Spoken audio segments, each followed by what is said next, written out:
Il est 23 h. Bonsoir à tous et merci de votre attention. Voici les titres à la une de l'actualité ce vendredi. La Côte d'Ivoire a son nouveau Premier ministre. Son nom, Patrick Jérôme Achi, confirmé ce vendredi dans ses fonctions de Premier ministre par le chef de l'État, Alassane Ouattara. Il assurait jusque-là l'intérim, ex-secrétaire général de la présidence. Son portrait dans cette édition. Réunion du Conseil de sécurité ce vendredi 26 mars 2021, réunion présidée par le chef de l'État Alassane Ouattara. À l'ordre du jour, la situation sécuritaire et surtout l'urgence sanitaire avec la multiplication des cas de Covid-19. Assure avec Mahama Traoré le point de cette réunion du Conseil de sécurité marqué du sceau de la crise sanitaire. Sport football, la Côte d'Ivoire sera présente au Cameroun pour la Coupe d'Afrique des Nations édition 2022. Le pays a arraché sa qualification cet après-midi face au Niger. Le score du match 3-0 pour les éléphants de Côte d'Ivoire assure également le point de cette rencontre dans cette édition. Voilà pour l'essentiel. Oui, bonsoir à tous. Patrick Jérôme Achi est le nouveau Premier ministre ivoirien. Le président de la République, Alassane Ouattara, a procédé ce vendredi 26 mars 2021 à Abidjan à sa nomination en qualité de Premier ministre. Le chef du gouvernement, l'annonce a été donnée par Fidel Sarasoro, secrétaire général de la présidence. Communiqué de la présidence de la République. Le président de la République, son Excellence, M. Alassane Ouattara, a procédé ce vendredi 26 mars 2021 à la signature du décret numéro 2021-176 du 26 mars 2021 portant nomination de M. Patrick Jérôme Achi en qualité de Premier ministre, chef du gouvernement. Le président de la République demande au Premier ministre de lui proposer un nouveau gouvernement dans les meilleurs délais, fait à Abidjan le vendredi 26 mars 2021. Je vous remercie. En effet, le chef de l'État, Alassane Ouattara, a demandé au nouveau Premier ministre de proposer un gouvernement dans les meilleurs délais. Anciennement ministre d'État, Patrick Jérôme Achi était secrétaire général de la présidence. Son portrait est signé Gabriel Zani. Patrick Jérôme Achi est depuis ce vendredi 26 mars le nouveau Premier ministre de Côte d'Ivoire. Il vient d'être nommé par décret présidentiel. Aussitôt nommé, aussitôt travail, le Premier ministre doit former un nouveau gouvernement. Mais il est une chose qui rassure, selon les avis, Patrick Achi est un génie du management dans la gestion des affaires de l'État. Cette performance, il la doit à ses différents parcours. À 66 ans, le Premier ministre cumule une maîtrise de maths physique obtenue à l'université de Cocody à Abidjan, un diplôme d'ingénieur de l'école supérieure d'électricité et un master en management obtenu à l'université de Stanford aux États-Unis.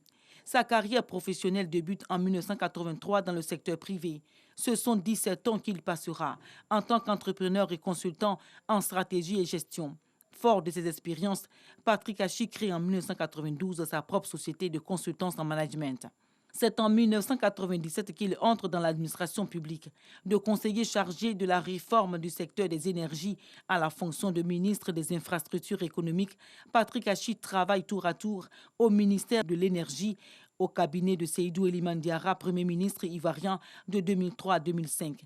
Il occupe pendant longtemps le portefeuille du ministère des Infrastructures économiques. Et en janvier 2017, quand Amadou Gon Coulibaly devient Premier ministre, Patrick Achi lui succède au poste de secrétaire général à la présidence. Des échelles gravies grâce à son travail. Et son parcours politique n'en dira pas moins. Réélu député d'Azopé pour la 3e fois de façon consécutive lors des dernières législatives et président du conseil régional de la Mai depuis 2013, le Premier ministre est aujourd'hui l'épine dorsale du projet de société et du programme de gouvernement du RHDP, parti duquel est sorti le PDCI, dont était membre Patrick Achi. Son engagement, ses choix politiques portés vers le développement lui ont valu d'intégrer les hautes instances du Parti des oufritistes, en l'occurrence le directoire du RHDP. Entre la politique et la gestion des affaires dont il a désormais la charge, il y a un pont. Et c'est l'esprit d'ouverture dont a su faire preuve le chef du gouvernement durant ses années au service de l'État. Fervent catholique, le Premier ministre Patrick Achi sait se montrer modéré, conciliant. La gestion des affaires de l'État n'ayant aucun secret pour lui, son gouvernement, une fois connu, devra prendre des mesures vigoureuses pour soutenir l'économie ivoirienne. Et l'actualité, c'est également ce communiqué de l'Assemblée nationale. Mesdames et messieurs les députés élus lors des élections législatives du 6 mars 2021 sont informés que la séance inaugurale de la deuxième législature de la Troisième République se tiendra le mardi 30 mars 2021 à 10h au Palais de l'Assemblée nationale. Cette séance a pour ordre du jour l'élection du président de l'Assemblée nationale de Côte d'Ivoire. À cet effet, les députés désireux de faire acte de candidature à l'élection du président de l'Assemblée nationale de Côte d'Ivoire sont priés de bien vouloir adresser leur candidature à monsieur le doyen d'âge de l'Assemblée nationale le lundi 29 mars 2021 à 16h30 au plus tard, délai de rigueur. Les candidatures sont reçues au secrétariat général de l'Assemblée nationale. La Côte d'Ivoire qui continue de recevoir le soutien de pays amis et frères suite au décès de l'ex-chef du gouvernement Ahmed Bakayoko. Ce vendredi, c'est un émissaire de la République fédérale du Nigeria qui a été reçu par le chef de l'État Alassane Ouattara. Il était porteur d'un message de compassion du président du Nigeria à son homologue de la Côte d'Ivoire. Le récit de Mahama Traoré. Fort des liens historiques et diplomatiques qu'il entretient avec la Côte d'Ivoire, le Nigeria s'est aussi senti touché par le décès du Premier ministre Ahmed Bakayoko le 10 mars dernier. C'est cette compassion que le ministre nigérian des Affaires étrangères est venu traduire au président Alassane Ouattara au nom de son homologue nigérian Muhammadu Buhari. Le président du Nigeria, le président Muhammadu Buhari, m'a chargé de venir personnellement pour livrer une lettre de condoléances. Sur le décès de votre Premier ministre, M. Ahmed Bakayoko, et qu'il a touché vraiment. Le président Ouattara, il le considère comme un frère très proche. Il voulait que je venais personnellement pour lui livrer cela. Première puissance économique de l'Afrique de l'Ouest, le Nigeria entretient un partenariat stratégique avec la Côte d'Ivoire. On reste dans les parvis du palais présidentiel. Cet après-midi, il y a eu réunion du Conseil de sécurité présidé par le chef de l'État, Alassane Ouattara. À l'ordre du jour, la situation sécuritaire et surtout l'urgence sanitaire avec la multiplication des cas de Covid-19. Rien que pour la journée d'hier, 757 cas de contamination à la maladie ont été enregistrés. Le nombre de cas de contamination le plus élevé depuis le début de la pandémie il y a un an. On retrouve Mahama Traoré. Une minute de silence à la mémoire du défunt Premier ministre Ahmed Bakayoko, ancien ministre de l'Intérieur, de la Sécurité et de la Défense. Le Conseil national de sécurité et CNS rend ainsi hommage à un pionnier de la professionnalisation des forces de défense et de sécurité et de l'amélioration de la situation sécuritaire générale en Côte d'Ivoire ces dernières années. Pour l'ordre du jour de cette session, il a porté sur deux points majeurs que sont la situation sécuritaire générale et l'évolution de la pandémie de Covid-19. Il est à noter une hausse du nombre de cas positifs depuis le mois de janvier 2021. Entre février et mars 2021, le nombre moyen de cas positifs a plus que doublé, passant de 156 à 360. Le nombre total de décès a également fortement augmenté, passant de 5 en décembre 2020 à 35 en février 2021 et 36 au cours des 3 premières semaines de mars. Cette situation s'explique essentiellement par le non-respect des mesures barrières observées dans la population depuis le mois de décembre 2020 lors des fêtes de fin d'année et l'apparition d'une forme du virus plus transmissible et plus virulente. La Côte d'Ivoire concentre désormais sa stratégie de riposte contre la Covid-19 sur la vaccination. Le pays a déjà acquis 554 000 doses du vaccin AstraZeneca grâce à l'Organisation mondiale de la santé et à la coopération avec l'Inde. Depuis le 1er mars 2021, date de démarrage de la vaccination, près de 30 000 personnes ont déjà été vaccinées. La Côte d'Ivoire recevra, à la fin du premier semestre 2021, au total, près d'1 million de doses à travers l'initiative COVAX. En outre, le ministre de la Santé et de l'Hygiène publique, sur la base du rapport du comité de veille de la COVID-19 et des conclusions de l'OMS, a indiqué que les avantages du vaccin AstraZeneca l'emportent sur ses risques.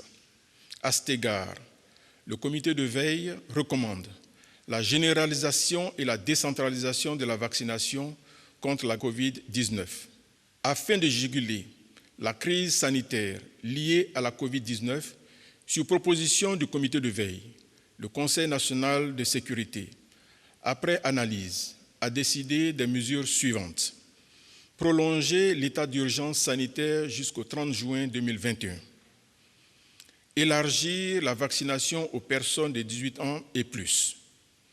Procéder à la décentralisation de la campagne de vaccination. Poursuivre et intensifier la sensibilisation en vue du strict respect des mesures barrières. S'agissant de l'analyse de la situation sécuritaire des mois de février et mars, le Conseil national de sécurité note que les élections législatives de samedi 6 mars 2021 se sont déroulées dans un climat apaisé sur l'ensemble du territoire grâce aux dispositifs sécuritaires mis en place par les forces de défense et de sécurité. Il ressort également de cette présentation une nette amélioration de la situation sécuritaire sur l'ensemble du territoire, marquée par une baisse notable des incidents dans tous les domaines. Le président de la République a adressé ses félicitations au Grand Commandement pour les opérations de sécurisation menées avec efficacité sur l'ensemble du territoire, ainsi que pour leur contribution remarquable aux élections apaisées du 6 mars dernier. Malgré ce satisfecit, la nécessité d'optimiser les ressources humaines dans l'armée s'impose. Sur instruction du président Alassane Ouattara, le Conseil national de sécurité a été chargé de proposer des solutions. Une multiplication des cas de contamination à la Covid-19 qui inquiète au plus haut niveau. Dans un instant, le point du jour concernant l'évolution de la maladie en Côte d'Ivoire.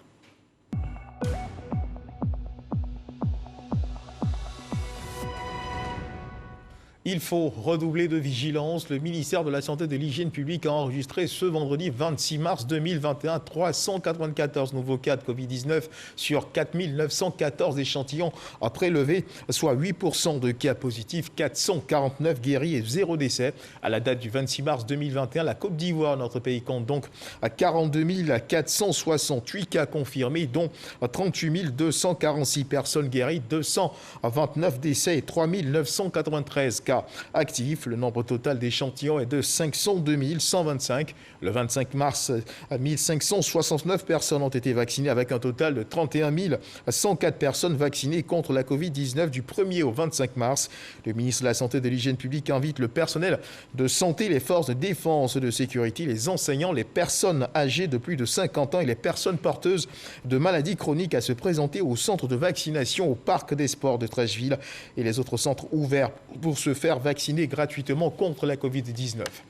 Et justement, hier après-midi, Eugène Akaouélé, le ministre de la Santé et de l'Hygiène publique, a lui expliqué au patronat ivoirien l'urgence et l'importance d'adhérer à la vaccination. Le ministre insiste et rassure, c'est un moyen sûr de prévention contre la Covid-19. Au siège de la Confédération générale des entreprises de Côte d'Ivoire, la CGC, les médecins d'entreprise ont été édifiés sur l'efficacité du vaccin AstraZeneca. Le reportage de Walter Amadou Ouattara. La Confédération générale des entreprises de Côte d'Ivoire, c'est 3500 entreprises de tous les secteurs confondus avec plus de 400 000 travailleurs.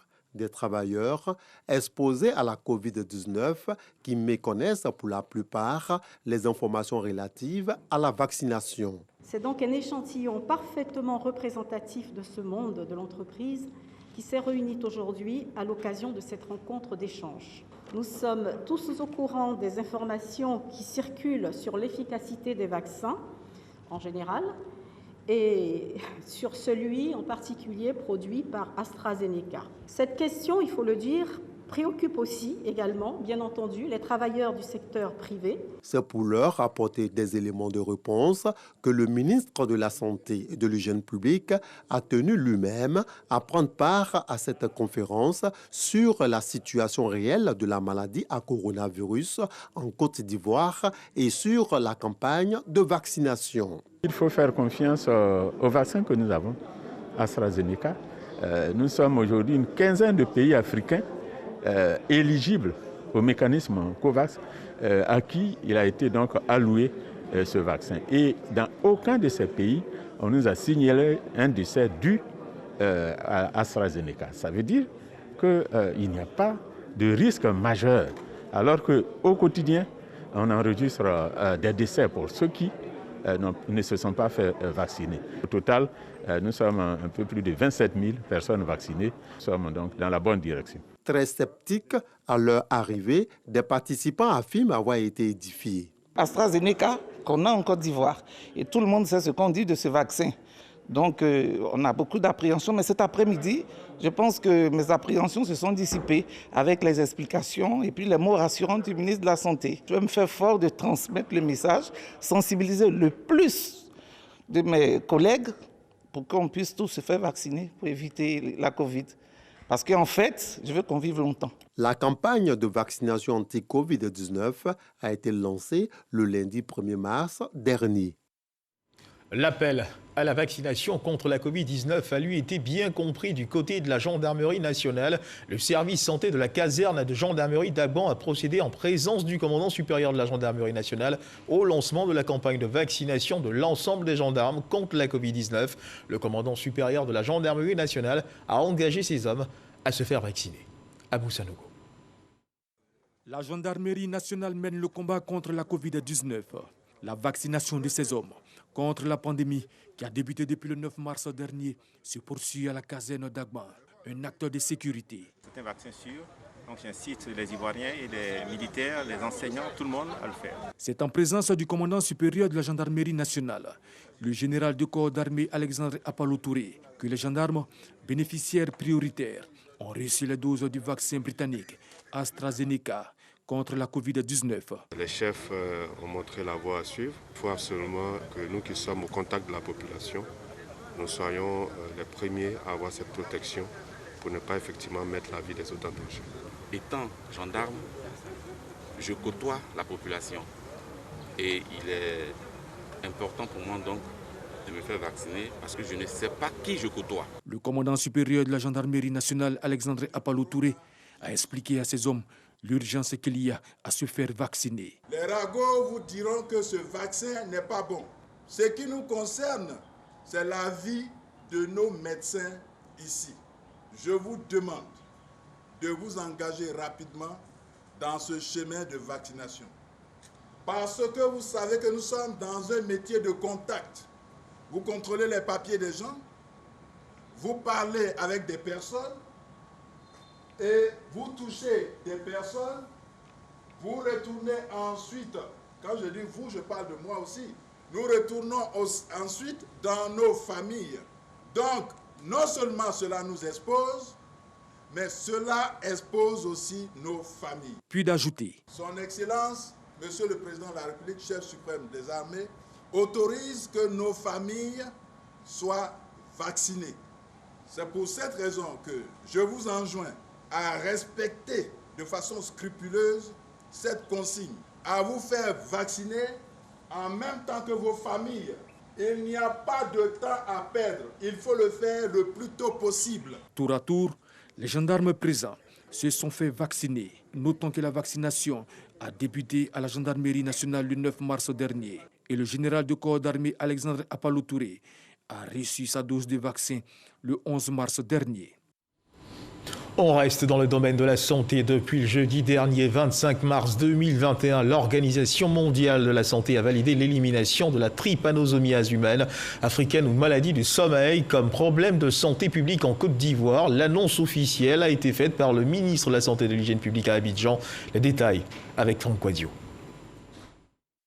La Côte d'Ivoire n'a enregistré en 2015 que 9 cas dépistés positifs de la trypanosomiase dans les 2 derniers foyers endémiques constitués par les localités de Bono et de Saint-Fra. Et depuis lors, tous les districts sanitaires de Côte d'Ivoire ont rapporté moins d'1 cas pour 10 000 habitants par an sur la période 2015 à 2019, résultat de l'engagement du ministère de la Santé à travers le Programme national d'élimination de la trypanosomiase, une performance qui amène le gouvernement à engager un dossier auprès de l'OMS afin d'être classé désormais pays non endémique. Les activités humaines qui entraînent les modifications écologiques profondes, telles que les déforestations agricoles et des forêts, constituent des facteurs favorisant l'apparition justement de la trypanosomiase humaine africaine. Une maladie est considérée comme éliminée lorsqu'on parvient à arrêter sa transmission et à en annuler l'incidence dans une zone géographique bien définie, grâce à une action délibérée. Pour ce qui est de la trypanosomie humaine africaine, et selon les recommandations de l'Organisation mondiale de la santé, elle est considérée comme éliminée lorsque la prévalence passe en dessous de 1 cas pour 10 000 habitants pendant au moins 5 ans. Et le pays endémique est invité alors à transmettre à l'OMS un dossier de demande de validation de l'élimination de la maladie en tant que problème de santé publique. La procédure marche. La lettre de validation du dossier est remise par le représentant de l'OMS en Côte d'Ivoire au ministre Eugène-Aka Awele, à charge d'annoncer officiellement la bonne nouvelle. La lutte contre la THA a pris la dimension d'une lutte contre la pauvreté, dans la mesure où plus de la moitié de nos frères et sœurs, acteurs de nos économies, sont loin des grandes voies de communication, là où s'arrête la route. Fort heureusement, les efforts de mise au point des tests de dépistage rapide, l'affinement des textes de confirmation et surtout la mise au point de nombreux médicaments pour la prise en charge des malades avec moins d'effets secondaires nous ont conduit inéluctablement à l'élimination de la trypanosomiase humaine africaine. Le ministre a salué l'appui de la France et exhorté tous les acteurs impliqués dans cette lutte à œuvrer efficacement à l'éradication totale de la maladie du sommeil d'ici à 2025. Des attestations ont été remises aux acteurs chercheurs et pionniers de la résilience de la Côte d'Ivoire face à cette maladie dont l'agent pathogène est la mouche tsetse. Il faut consommer des produits sains. Cultiver sans produits toxiques, c'est la garantie d'une bonne santé. Voici le message de sensibilisation que désire faire passer et adopter l'ONG Inades Formation à travers une campagne dénommée Conscience alimentaire. Cette campagne de sensibilisation s'étendra sur 3 ans. On en sait plus avec Laure Goretti et Abou Sanogo. L'alimentation est un droit humain, mais manger sain est un choix du consommateur. Mais pour manger sain, les aliments doivent être de bonne qualité avec moins de substances chimiques. De choisir un aliment et de le consommer, pour nous, constitue un acte citoyen. Et à l'intérieur de cet acte-là, il faut sentir la nécessité de choisir des aliments qui garantissent la santé et la préservation de l'environnement. L'alimentation est au cœur de ce panel. Des échanges entre chercheurs, producteurs, agriculteurs et associations de consommateurs afin de promouvoir une agriculture moderne sans l'utilisation de produits chimiques.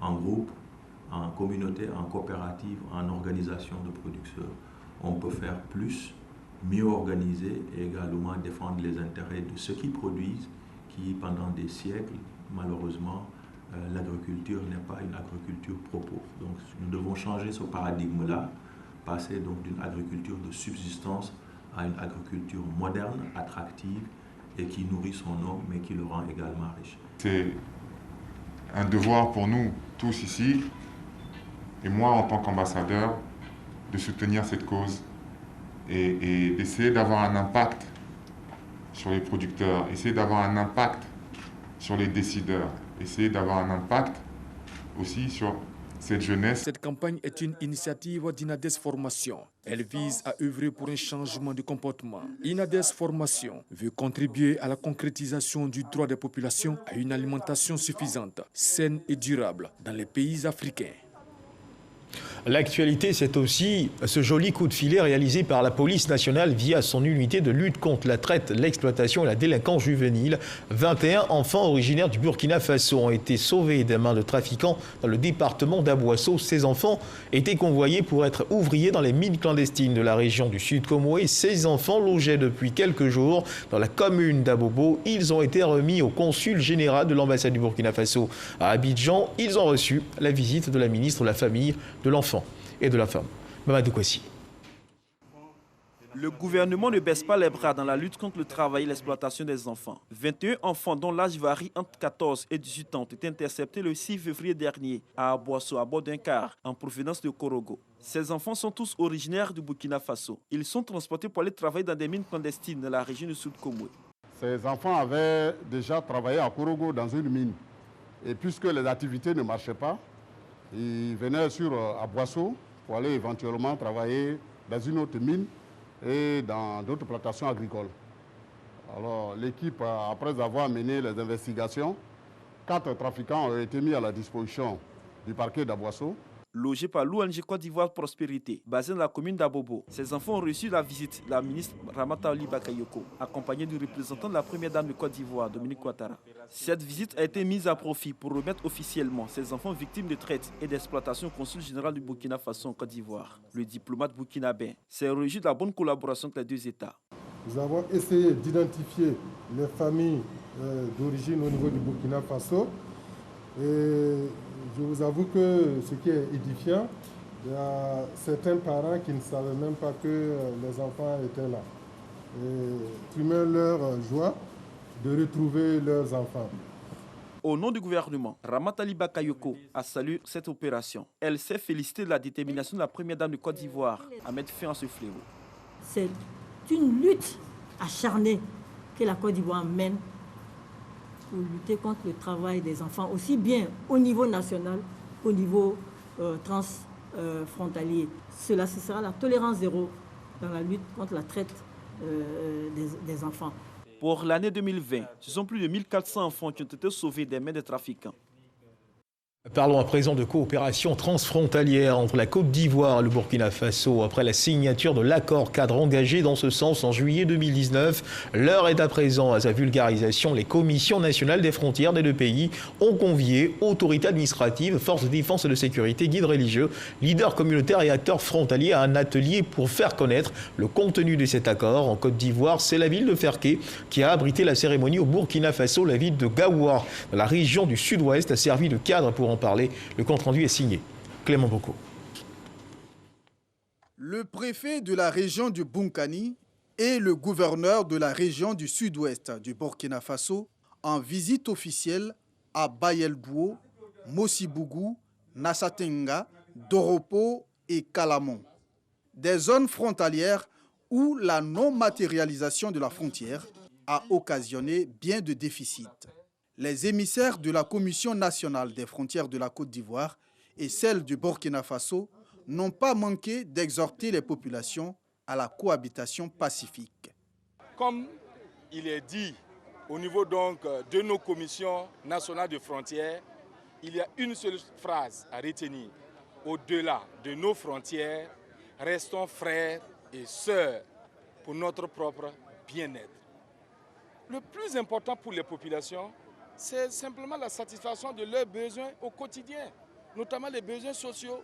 Leur préoccupation n'est pas de connaître la bonne, mais de savoir que leurs préoccupations sont vraiment au cœur des politiques des deux gouvernements. La volonté des deux gouvernements, c'est de faire en sorte que autant les populations qui sont au centre, au nord, bénéficient des bienfaits du développement, il faut que ces populations deviennent aussi vont bénéficier du même développement.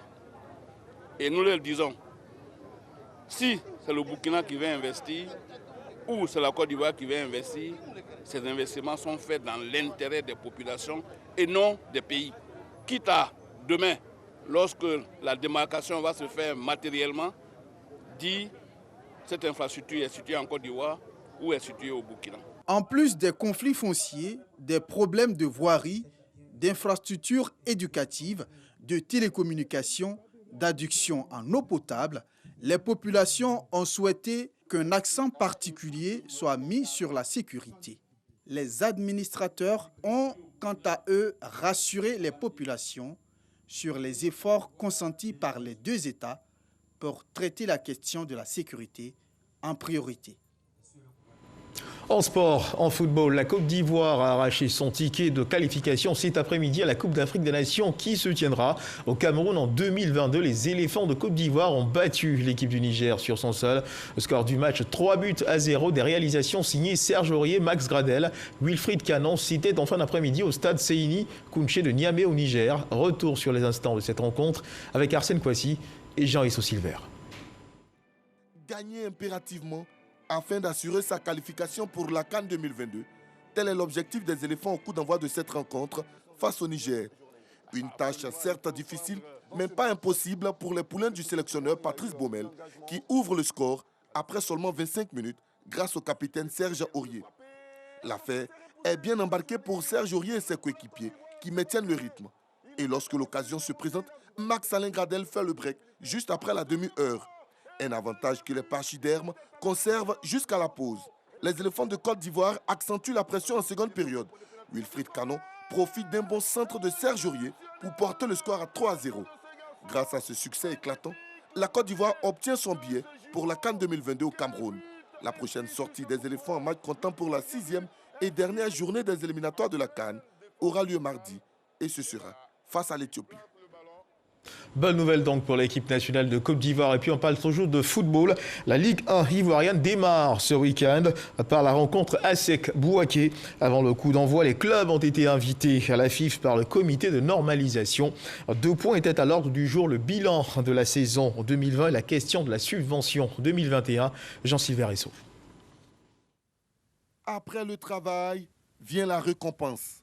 La maxime est bien appliquée par le comité de normalisation de la FIF qui remet le chèque de 20 millions de francs CFA au président du Racing Club d'Abidjan, champion de Côte d'Ivoire 2020. C'est un mois qu'on attendait depuis très longtemps. Depuis le mois de mars dernier, ça fait un an maintenant que le football est à l'arrêt.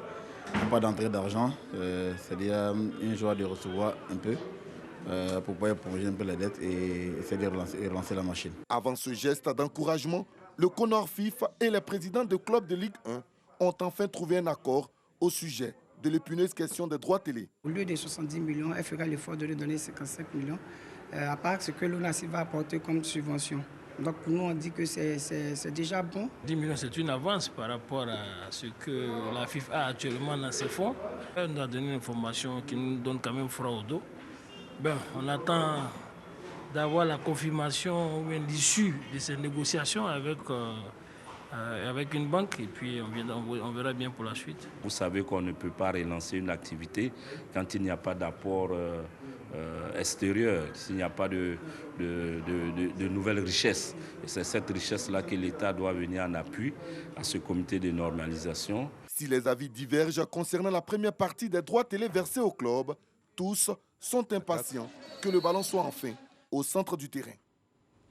Et juste avant de refermer les pages de cette édition, le rappel de cette information, la Côte d'Ivoire a son nouveau Premier ministre. Son nom, Patrick Jérôme Hachi, confirmé ce vendredi dans ses fonctions de Premier ministre par le chef de l'État, Alassane Ouattara. Annonce faite par Fidel Sarasoro, ministre directeur de cabinet du président de la République de Côte d'Ivoire. C'est la fin de cette édition. Merci de nous avoir suivis. Dieu garde la Côte d'Ivoire.